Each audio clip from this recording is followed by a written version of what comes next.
అందరికీ నమస్కారం. టీశాట్ ప్రసారం చేస్తున్న సబ్జెక్ట్ స్పెసిఫిక్ కార్యక్రమాలకు స్వాగతం. ఈరోజు ఈ ఎపిసోడ్లో మనం వొకాబులరీ గురించి తెలుసుకుందాం. వొకాబులరీలో ఉన్న కాంపోనెంట్స్ ఏవి, వాటికి సంబంధించిన కొన్ని ఎగ్జాంపుల్స్, కొన్ని రూల్స్ కూడా మనం చూద్దాం. ముందుగా వొకాబులరీలో ఉన్న కాంపోనెంట్స్ ఏంటో చూద్దాం. Some components of vocabulary: synonyms, antonyms, affixes, one-word substitutes, homophones, homonyms, homographs and spelling. So వీటన్నిటికి సంబంధించిన ఎగ్జాంపుల్స్, వీటన్నిటికి సంబంధించిన ఎక్స్ప్లెనేషన్ మనం ఈ ఎపిసోడ్లో చూద్దాం. ముందుగా synonyms. What are synonyms? Synonyms are words having similar meanings. If you look at the word synonym, it is made of two words, syn and onym, meaning same name. Synonyms can be any part of speech. Let us have a look at the example. You see, drink. What is the synonym for drink? It can be beverage. Now, what is it? It is a noun. Now, if you look at the adjective, big has the synonym large. Verb, buy. And the synonym for buy is purchase. Look at the word quickly here. It is an adverb. Synonym for quickly is speedily. Now, you have a preposition here, on, which is the synonym of which is upon, and it is a preposition. So, synonyms can be any part of speech. Types of synonyms, if you look at that, you have two types. One is absolute, the other is partial. What do you mean by absolute synonyms? The meaning and function of the words is exactly the same. Such synonyms are called absolute synonyms. Then what are partial synonyms? The meaning and function of the words is partially the same. ఒకేలాగా ఉంటుంది, కానీ పూర్తిగా ఒక వర్డ్ని ఇంకొక వర్డ్కి మార్చడానికి వీలు లేకుండా ఉంటుంది. కొంచెం కొంచెం కలిసేదాన్ని ఏమంటాం? Partial synonym. Let us have a look at the examples. Absolute సినోనిమ్స్కి ఎగ్జాంపుల్ చూడండి. You have a big house. You have a large house. Big ప్లేస్లో మనం ఏం చేస్తున్నాం? లార్జ్ యూస్ చేస్తున్నాం. Big and large describe the same house and there is no change in the meaning of the sentence. Now let us look at this. Partial synonym ki example chudandi. We have a big problem. We have a gigantic problem. Now big and gigantic describe the problem here. Big problem antunam, gigantic problem antunam. But gigantic doesn't go well with the word problem.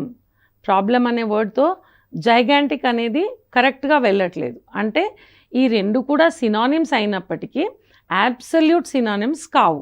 అంటే big ప్లేస్లో మనం జైగాంటిక్ని ఎక్కడ పడితే ఎక్కడ వాడడానికి వీల్లేదు. అలా ఉండే సినానిమ్స్ని మనం పార్షియల్ సినానిమ్స్ అంటాం. ఇప్పుడు సినానిమ్స్లో కొన్ని ఎగ్జాంపుల్స్ చూద్దాం. చూడండి, స్మార్ట్కి ఇవన్నీ కూడా సిననిమ్స్. అలాగే స్టూపిడ్కి ఇవన్నీ సిననిమ్స్. ఈ కింద ఉన్నవన్నీ సిననిమ్స్ ఫర్ ఎసెన్షియల్. అలాగే irrelevant, excellent. What are the synonyms you can see? Acceptable, boring, uncertain. ఈ కింద ఇచ్చినవన్నీ కూడా మనం వీటి సిననిమ్స్గా అర్థం చేసుకోవాలన్నమాట. వీటిని ఆ సెంటెన్స్లో ఎక్కడైతే కాంటెక్స్చువల్గా అబ్సల్యూట్గా ఉంటే ఏ వర్డ్ పెట్టినా ఓకే. బట్ పార్షియల్ సిననిమ్ అయినప్పుడు కొంచెం మనం ఆ కాంటెక్స్ని అర్థం చేసుకొని అక్కడ సూట్ అయ్యే వర్డ్ని మాత్రమే యూజ్ చేయాలన్నమాట. న్యూ, ఓల్డ్, అలాగే ఈజీ చూడండి, ఇవన్నీ కూడా సినోనిమ్స్. చైల్డ్స్ ప్లే అంటాం, ఈజీగా ఉండేదాన్ని చైల్డ్స్ ప్లే అంటాం. Difficult, what are the synonyms? You see, challenging, daunting, taxing, all these are synonyms for difficult. Strong, powerful, intense, firm, ఇవన్నీ కూడా వీటికి synonyms. అలాగే వీక్ synonyms ఏంటి చూడండి, frail, feeble, all these are synonyms of weak. Many చూడండి, abundant, numerous, multiple, ఇవన్నీ కూడా synonyms of many. Then tiny, tiny అంటే చాలా చిన్నది, itsy bitsy. You see, this is a synonym for tiny, microscopic, minute. Okay, excess. Beautiful, beautiful కి synonyms చూడండి, attractive, pretty, lovely, stunning, gorgeous. Awful, వాటి synonyms ఇచ్చారు ఇక్కడ. Then interesting. ఇందాక మనం మాట్లాడుకున్నట్టు సినోనిమ్స్ అబ్సల్యూట్గా ఉండొచ్చు, పార్షియల్గా ఉండొచ్చు. ఆ సినోనిమ్ని ఆ కాంటెక్స్ట్లో ఎలా సూట్ అవుతుందో అది మనం చెక్ చేసుకొని కరెక్ట్ సినోనిమ్ని వాడాలి. ఆ సెంటెన్స్లో ఇచ్చినప్పుడు ఆ సెంటెన్స్లో వేరే సినోనిమ్ ఎంతవరకు ఫిక్స్ అవుతుంది, is it a partial synonym or is it an absolute synonym అనేది చెక్ చేసుకొని ఆ సెంటెన్స్లో మనం దాన్ని యూజ్ చేయాల్సి ఉంటుందన్నమాట. Let us have some model questions here. Choose the synonym. Succulent. You see, what is the correct synonym for this? Juicy. Atrocity. The synonym for atrocity is barbarity. And then lethargy. What is the synonym? Drowsy. Dodge. To avoid is dodge. He is an eminent person. What is the synonym for eminent? Famous person. The officer abused his power. You see, what is the synonym for abused here? Misused. Exactly. So, ఇప్పుడు మనం కొన్ని model questions చూసాం. ఆ model క్వశ్చన్స్లో మీరు చూడండి, కొన్ని డైరెక్ట్గా word ఇచ్చి ఆ వర్డ్కి సినానిమ్ అడుగుతారు, లేదంటే ఆ వర్డ్ని ఒక సెంటెన్స్లో కానీ ఒక కాంటెక్స్ట్లో కానీ యూజ్ చేసి దాని సినానిమ్ అడుగుతారు. మనం రెండిటికి కూడా ప్రిపేర్ అవ్వాలి. సెంటెన్స్ ఇస్తే మనకు ఆ కాంటెక్స్ట్ ఇంకెక్కువ క్లియర్గా అర్థమవుతుంది. ఒకవేళ డైరెక్ట్గా వర్డ్ ఇస్తే దానికి తగ్గ సినానిమ్ని మనం చూస్ చేసుకోవాల్సి ఉంటుంది. ఇప్పుడు మనం యాంటోనిమ్స్ గురించి చూద్దాం. Antonyms are words having opposite meanings. Anti, opposite, onym is name. Examples: big, small, good, bad, etc. Now we have types of antonyms here. Like how we had synonyms, the same way. But here the antonyms are three types: gradable, complementary, and relational.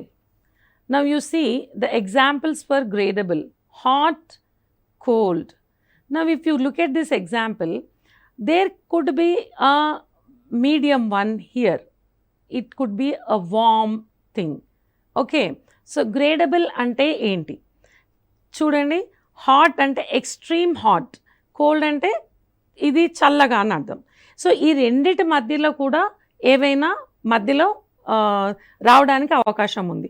హాట్కి కోల్డ్కి మధ్యలో ఏం రావచ్చు, వామ్ రావచ్చు.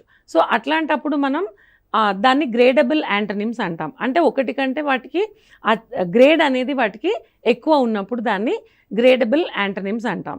ఇప్పుడు ఇంకో example చూడండి, empty, full అంటున్నాం. అంటే empty అయితే ఉండాలి, లేకపోతే ఫుల్గానే ఉండాలని లేదు కదా, మధ్య కూడా ఫిల్ అయ్యి ఉండొచ్చు, కొంచెం కూడా ఫిల్ అయ్యి ఉండొచ్చు. సో ఇట్లాంటి వాటిని ఏమంటాం మనము, గ్రేడబుల్ యాంటనిమ్స్ అంటాం. ఇంకా సెకండ్ యాంటనిమ్ చూడండి, సెకండ్ టైప్ ఆఫ్ యాంటనిమ్ ఏంటి, కాంప్లిమెంటరీ. ట్రూ, ఫాల్స్ అంటే ఇది ఒకదాన్ని ఒకటి కాంప్లిమెంట్ చేస్తాయన్నమాట. ఒకటి లేకపోతే ఇంకొకటి ఇన్కంప్లీట్. ట్రూ, ఫాల్స్ రెండు ఉండాలి. డెడ్ అంటే అలైవ్. సో ఒకదాన్ని ఒకటి కాంప్లిమెంట్ చేసే యాంటనిమ్స్ని మనం కాంప్లిమెంటరీ యాంటనిమ్స్ అంటాం. సో రిలేషనల్ యాంటనిమ్స్ అంటే ఒకదాంతో ఒకటి రిలేషన్ ఉన్నాయి, అవి ఇండివిజువల్గా ఎగ్జిస్ట్ కావు. సో వైఫ్ ఉంది అంటే తప్పనిసరిగా హస్బెండ్ అనమాట. వైఫ్ ఎప్పుడు అవుతుంది? హస్బెండ్ ఉంటేనే వైఫ్, అట్లా అనమాట. ఓపెన్ ఎప్పుడు చేస్తాం? క్లోజ్ చేస్తేనే ఓపెన్. సో ఒకదాంతో ఒకటి ముడిపడి ఉన్నటువంటి యాంటనిమ్స్ని మనం రిలేషనల్ యాంటనిమ్స్ అంటాం. Okay, so let us have a look at these some of the prefixes to make antonyms. Antonyms అంటే ఏమనుకున్నాం మనం? ఆపోజిట్ మీనింగ్ కదా. కొన్ని ప్రిఫిక్సెస్ పెట్టి ఎలా యాంటనిమ్స్ చేస్తామో చూద్దాం. ప్రిఫిక్సెస్ని కూడా మనం ఇంకొంచెం సేపట్లో డీటెయిల్గా చూడబోతున్నాం. ముందుగా యాంటనిమ్స్ గురించి తెలుసుకుందాం. De, a, dis, il, im, in, ir, mis, non, un, ఇవన్నీ ఏవైనా వర్డ్స్కి ముందు మనం ఫిక్స్ చేస్తే, ప్రిఫిక్స్ చేస్తే అవి ఆపోజిట్స్ అవుతాయి, దానికి యాంటనిమ్స్ అవుతాయి. ఎలా? ఎగ్జాంపుల్ చూద్దాం విత్ మీనింగ్స్. చూడండి, prefix de, it means reverse or off, and de is always used before verbs. Example చూడండి, రెగ్యులేట్, ఇట్ ఈస్ డీరెగ్యులేట్, అలాగనమాట. సో ఇంకొక ప్రిఫిక్స్ని మనం చూద్దాం, that is a, that means without. A is used as a negative prefix before words beginning with consonant. చూడండి, political, apolitical. అలాగే symmetry, symmetry అనే word ముందు మనం ఏ యాడ్ చేస్తే ఏమవుతుంది? అది ఏసిమెట్రీ, దాని ఆపోజిట్ అనమాట, సిమెట్రీ లేకుండా ఉండడం. సో ఇలా మనం వర్డ్స్ ముందు కొన్ని ప్రిఫిక్సెస్ యాడ్ చేసి వాటిని యాంటనిమ్స్గా మార్చవచ్చు. డిస్, it means not or opposite of. This is used as a negative prefix before words which begin with a vowel or a consonant. చూడండి, agree, disagree, comfort, discomfort, అలా అన్నమాట. ఇంకొక ప్రిఫిక్స్ చూద్దామా? ఈ ప్రిఫిక్స్తోని మనకి యాంటనిమ్స్ ఫామ్ అవుతున్నాయి అన్నమాట. Il, it means not or without. Ill is used as a negative prefix before words always begin with the letter L. ఏవైతే ఎల్తో బిగిన్ అవుతాయో ఆ వాటికి మనం ఐఎల్ అనేది ఫిక్స్ చేసి వాటిని ఆపోజిట్స్గా మారుస్తాం. Legal, illegal, logical, illogical. Im, IM, ఈ ఐఎం అని అంటే కూడా దాని అర్థం ఏంటి? Not or without. ఇది దేనికి ప్రిఫిక్స్గా వాడతాము? the words that begin with B, M or P. చూడండి, imbalance, immobile, imperfect. సో ఈ రూల్స్ గుర్తుపెట్టుకోవాలి మనం. ఇవి ఎక్కడ ఏ లెటర్తో బిగిన్ అయ్యేటప్పుడు వాడతాము అనే రూల్స్ని మనం గుర్తుంచుకోవాలి. ఇన్ అంటే కూడా ఇది కూడా నెగటివ్ ప్రిఫిక్సే. దేని ముందు వాడతాం ఇది? With all the words that begin with the vowels but except I or U. A, E, I, oh, you ఉన్నాయి కదా మనకి. సో ఏ, ఈ, ఓ వీటితోని బిగిన్ అయ్యే వాటికి మాత్రమే ఇన్ వాడాలి. ఐ అండ్ యూతో బిగిన్ అయ్యే వాటికి ఇన్ ప్రిఫిక్స్గా వాడి దాన్ని యాంటోనిమ్ చేయలేము. సో చూడండి, యాక్యురేట్, ఇన్యాక్యురేట్. చూడండి, ఇన్ఎలిజిబుల్, ఇన్ఆర్గానిక్. మళ్ళీ ఇంకొకటి ఏంటి ఇక్కడ? కాన్సోనెంట్ కూడా మనం వాడుకోవచ్చు అంటున్నాం. చూడండి ఇక్కడ, ఇన్సేన్. ఐఆర్, ఐఆర్ అనేది దేని ముందు వాడాలి? The words that begin with letter R. Irrational, irresistible, irregular. చూడండి, ఆర్తో బిగిన్ అయ్యే వర్డ్స్ ముందు మనం ఈ ఐఆర్ అనే ప్రిఫిక్స్ పెట్టి దాన్ని యాంటనిమ్గా చేంజ్ చేస్తున్నాం. మిస్, చూడండి దాని మీనింగ్ ఏంటి? బ్యాడ్ ఆర్ రాంగ్ అని అర్థం. ఇది ఎక్కడ వాడతాం దాన్ని? ఎక్కడైనా ఏ వవెల్ ఉన్నా కాన్సనెంట్ ఉన్నా మనం మిస్ అనేది వాడచ్చు. చూడండి, understand, misunderstand, lead, mislead. So vowel ఉన్నా లేదా కాన్సనెంట్ ఉన్నా మనం మిస్ అనే ప్రిఫిక్స్ని వాడి వాటిని యాంటనిమ్స్గా మార్చవచ్చు. Let us see another prefix, non. It means not or without or lack of something. Now చూడండి, స్టాప్, నాన్ స్టాప్, ఇది ఆపోజిట్ కదా మనకి. Violence, non violence. సో ఇది దేని ముందు మనం వాడచ్చు? వవెల్ ఉన్నా వాడచ్చు, లేదా కాన్సనెంట్ ఉన్నా కానీ వాడచ్చు. నాన్ పెట్టడం వలన మనకి అది ఆపోజిట్ అవుతుంది. అన్ అనే ప్రిఫిక్స్ని వవెల్ ముందు లేదా కాన్సనెంట్ ముందు మనం వాడచ్చు. చూడండి, అన్ఏబుల్ ఏ ముందు వాడుతున్నాం, అన్నోన్ కే ముందు వాడుతున్నాం, అన్కంఫర్టబుల్ సి ముందు కూడా వాడుతున్నాం. అయితే ఇక్కడ కాన్సనెంట్స్, వవెల్స్ వాటికి సంబంధించిన రూల్స్ కొన్ని చూసాము. ఏ ప్రిఫిక్సెస్ పెట్టాలి అని కూడా మనం చూసాం. కానీ కొన్ని యాంటనిమ్స్ ఇలా ప్రిఫిక్స్ పెట్టడం వల్ల కాకుండా టోటల్గా ఒక కొత్త వర్డ్ రావడం వలన అది యాంటనిమ్ అని మనం తెలుసుకుంటాం. అంటే ఈ అన్ పెట్టడము, నాన్ ఇలాంటి ప్రిఫిక్స్లు పెట్టడం వల్ల కాకుండా కంప్లీట్గా న్యూ వర్డ్ ఉంటుందన్నమాట, అది యాంటనిమ్ లాగా. సో అలాంటి యాంటనిమ్స్కి కొన్ని ఎగ్జాంపుల్స్ మనం చూస్తాం. చూడండి, ఫాస్టిడియస్, అడ్జస్టబుల్, షాలో, డీప్. చూడండి, ఇమ్యూన్, వల్నరబుల్. ఇలా ఇవన్నీ ఏంటి? వీటి ముందు మనం ఇక్కడ చూడండి, మనకి ఎక్కడైనా అది కనబడుతోందా ప్రిఫిక్స్? కోర్స్ ఇక్కడ ఉందనుకోండి. ఇప్పుడు డిస్రెస్పెక్ట్లో డిస్ అనేది ప్రిఫిక్స్, కానీ దాని ముందు వర్డ్ ఏముంటుంది ఇక్కడ?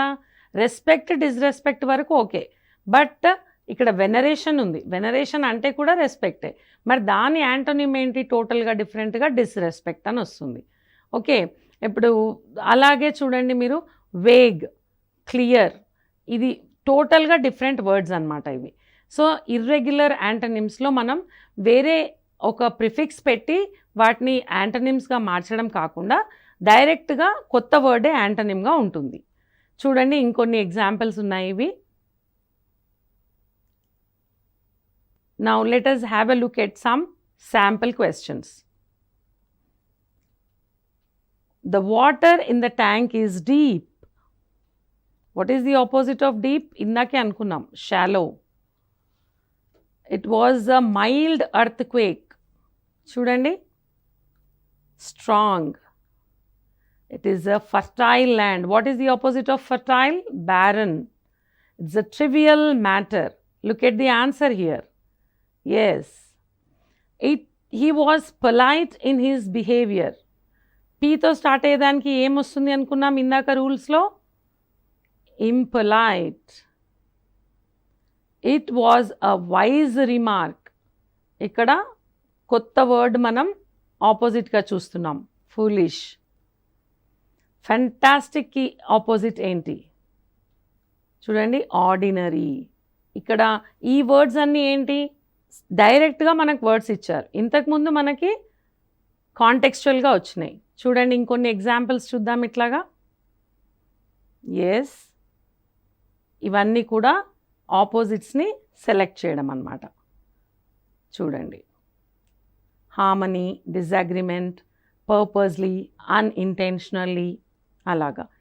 సో ఇది యాంటనిమ్స్ గురించి. ఇప్పుడు మనం అఫిక్సెస్ గురించి తెలుసుకుందాం. అఫిక్సెస్ అంటే ఏంటి? Group of letters attached before and after the root word or called affixes. చూడండి, అన్యాక్సెప్టబుల్ ఇది ఒక వర్డ్ తీసుకుంటే, ఇది యాక్సెప్ట్ అనేది రూట్ వర్డ్. ప్రిఫిక్స్ ఏంటి ఇక్కడ? అన్. ఆ group of letters placed before the root word. Able ఏంటి? సఫిక్స్. సఫిక్సెస్ అంటే ఏంటి? ఆ group of letters placed after the root word. అంటే ఒక రూట్ వర్డ్ని తీసుకొని దాని ముందు కొన్ని వర్డ్స్ని పెడితే అది ప్రిఫిక్స్ అవుతుంది. ఇందాక యాంటనిమ్స్లో చూసాం మనం. అలాగే కొన్ని సఫిక్సెస్ని ఇక్కడ చూద్దాం ఇప్పుడు. చూడండి, ఏబుల్, ఎల్వై, వై, ఈడి, ఇక్కడ TION, MENT, meant, Nes, yes, ఇవన్నీ వాటి మీనింగ్ కూడా ఇచ్చాం మనం ఇక్కడ. అలాగే వాటికి సంబంధించిన ఎగ్జాంపుల్స్ కూడా ఉన్నాయి చూడండి. ఇంకొక slide of suffixes with meaning and example you can see. Now which of the following suffixes is not suitable for the word prevent? ప్రివెంట్కి ఏది సూటబుల్ కాదు? IOUS is not suitable for prevent. Let us have another example. He has a problem in adapting himself to the new దీనికి ఏమి మనం suffix పెడతాం ఇక్కడ కరెక్ట్గా? స్టాన్సెస్, circumstances. Now let us choose a suffix for violinist.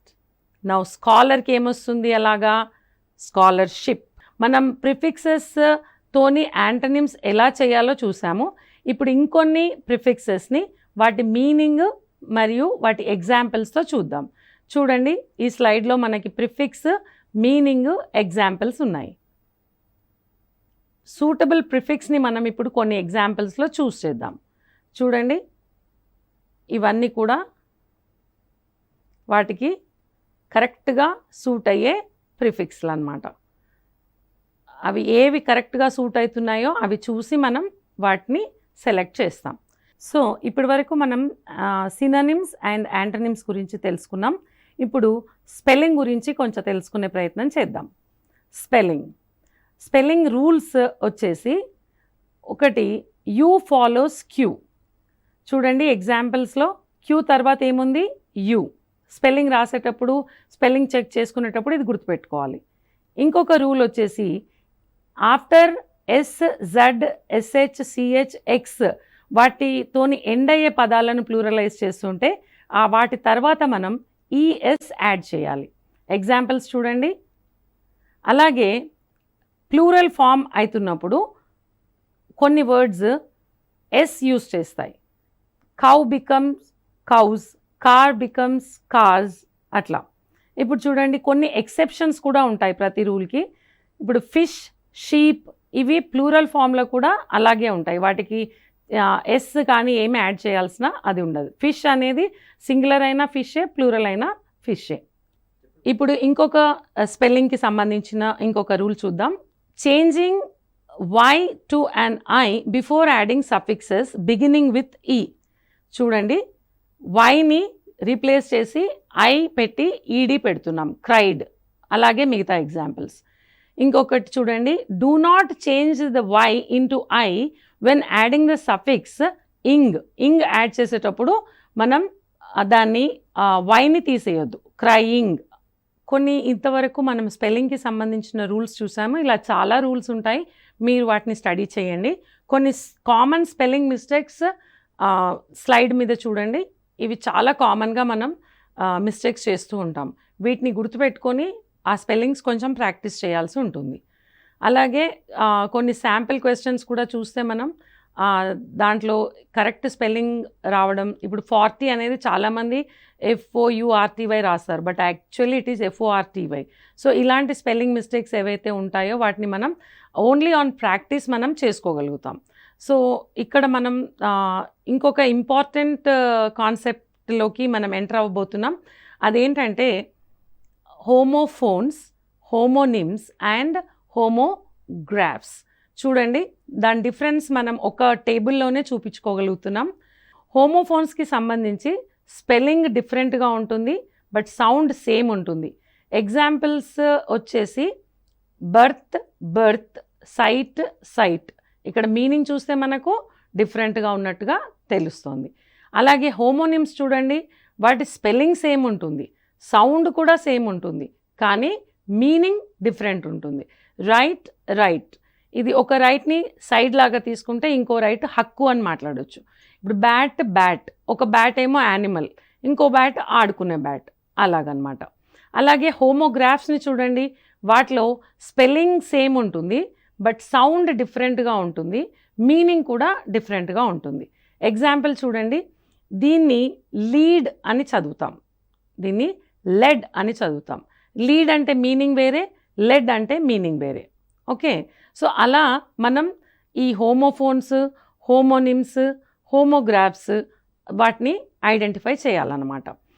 మనం ఇంకా ఒక important aspect of vocabulary గురించి చూద్దాం. అవి వన్ వర్డ్ సబ్స్టిట్యూట్స్. అంటే ఒక గ్రూప్ ఆఫ్ వర్డ్స్ యూజ్ చేసే బదులు ఆ గ్రూప్ ఆఫ్ వర్డ్స్ డెపిక్ట్ చేసే ఒకే ఒక వర్డ్ని మనం అక్కడ యూజ్ చేయొచ్చు. దాన్ని ఏమంటాం మనం? One word substitute. Let us have a look at the examples. One who cannot see. What is the one word substitute for the whole thing here? Blind. Alage. All persons having same opinion. Unanimous. So one word ఈ మొత్తం వర్డ్స్ని substitute చేస్తుంది అనమాట. వాటి sample questions కొన్ని చూద్దాము.